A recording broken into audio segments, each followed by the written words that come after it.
ሰላም ውድ ቤተሰቦቼ እንዴት ናችሁልኝ? ዛሬ ይዤላችሁ የቀረብኩት ለጠቆረ ከንፈር የቤት ውስጥ መፍትሄዎችን ይሆናል ማለት ነው። ተፈጥሯዊ ሮዝ ቀለም ያለው ከንፈር የሴቶች ሕይወት መገለጫና ለወንዶች ደግሞ ጥሩ እይታና ማራኪ እንዲሆኑ ማድረጉ ምንም ጥርጥር የለውም። ስለዚህ ጥቁር ከንፈር ያላቸው ሰዎች ከንፈራቸው ለማቅላት ጥረት ሲያደርጉ ይታያሉ። ለከንፈር መጥቆር ዋነኛዎቹ መንስኤዎቹ በቀጥታ ለፀሐይ ብርሃን ከመጠን በላይ መጋለጥ፣ የአለርጂ ጥራት የሌላቸው መዋቢያዎችን መጠቀም፣ ከመጠን በላይ ማጨስ፣ ከፍተኛ የካፌን መጠን መውሰድ እናም የሆርሞኖች መዛባት ናቸው።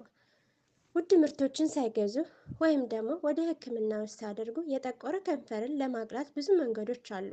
ተፈጥሯዊ የቤት ውስጥ መድኃኒቶችን ከንፈሩን በማቅላት ውጤታማ ሊሆን ይችላሉ። እነዚህ መድኃኒቶች እንዲሰሩ የሚወስደው ጊዜ ይለያያል። ስለሆነም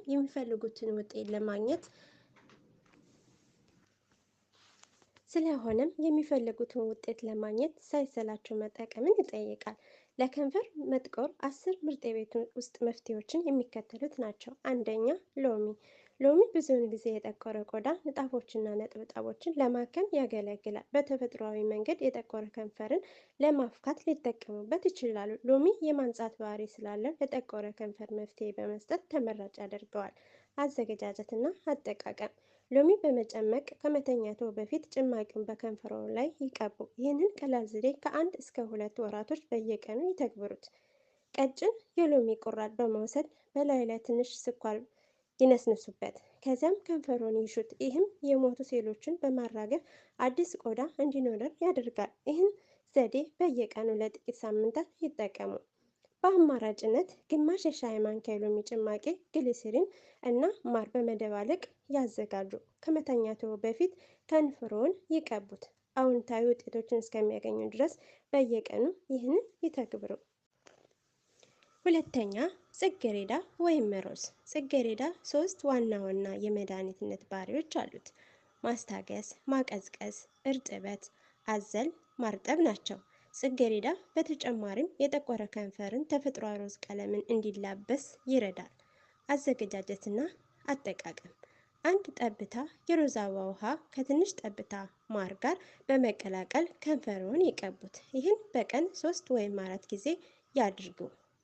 1 የሾርባ ማንኪያ የሮዝ አበባ ቅጠልና 1 የሻይ ማንኪያ ቅቤ፣ ማር ወይም ወተት ክሬም ይቀላቅሉ። ከንፈርዎን ይቀቡት። ከዚያም በቀስታ ይጥረጉት። ይህንን ውህድ በሳምንት 2ቴ ይጠቀሙት። ጥቂት የሮዝ አበባዎች በጥሬ ወተት ውስጥ ለ1 ሰዓት ይዘፍዝፏቸው። በመቀጠልም ድብልቁን ይፍጩት። ግማሽ የሻይ ማንኪያ ማር በማድረግ ይጨምሩ።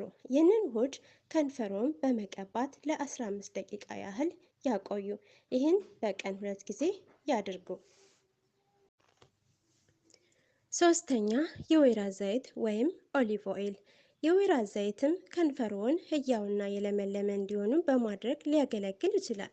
የወይራ ዘይት ከንፈርዎ ለስላሳና ማራኪ እንዲሆን የሚያደርጉ በርከት ያሉ አስፈላጊ ንጥረ ነገሮችን ይይዟል። አዘገጃጀትና አጠቃቀም። ከንፈሮቹን ጥቂት ተጨማሪ የወይራ ዘይት ይቀቡት። ከዚያም ቀስ እያደረጉ ይሹት። በየቀኑ ከመተኛቶ በፊት ይህን ያድርጉ።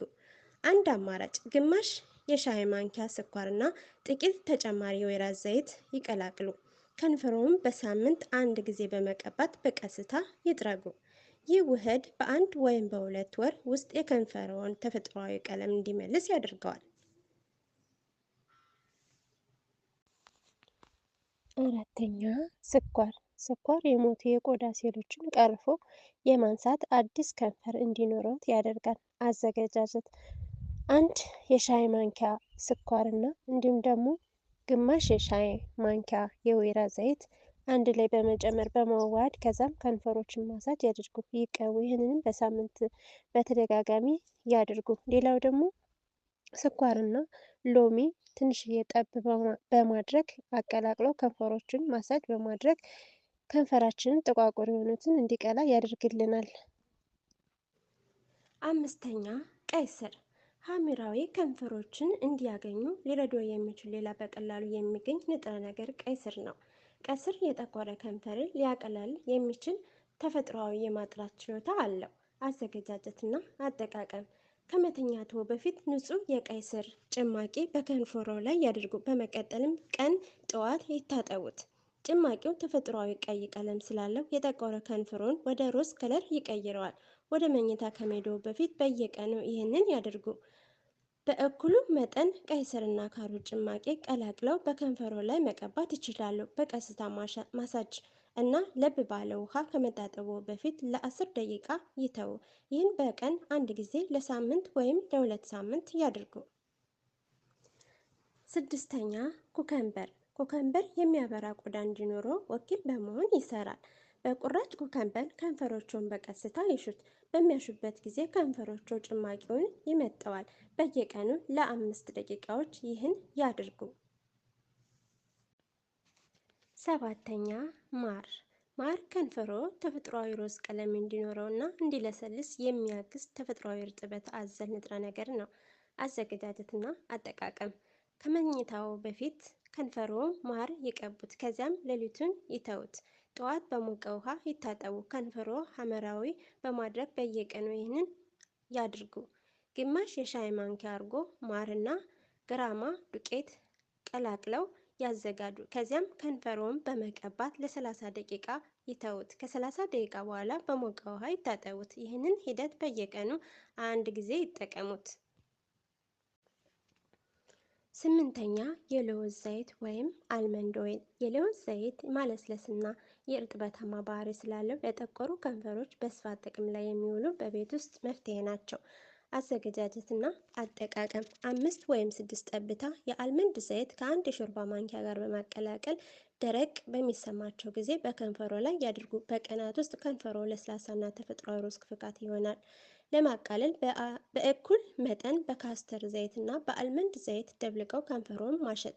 በእኩል መጠን የኮኮናት ዘይት እና የአልመንድ ዘይት ይቀላቅሉ። የዚህን ድብልቅ ከመተኛቶ በፊት እና ሌሊቱን ሙሉ ከንፈሮ ይቀቡ። በየቀኑ ይህን ያድርጉ። እነዚህም ቀላል የቤት ውስጥ መድኃኒቶች በመጠቀም ከንፈሮችም እንደ ጽጌረዳ ያብባሉ። ነገር ግን የተወሰነ ጊዜ ሊወስድ ይችላል። ውጤታማ ለማየት ታጋሽ መሆን ያስፈልጋል።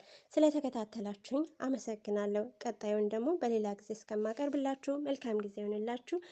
ለቻናሌ አዲስ የሆናችሁ ሰብስክራይብ በማድረግ ቤተሰብ ይሁኑ። እግዚአብሔር አምላክ ሀገራችን ሰላም ያድርግልን።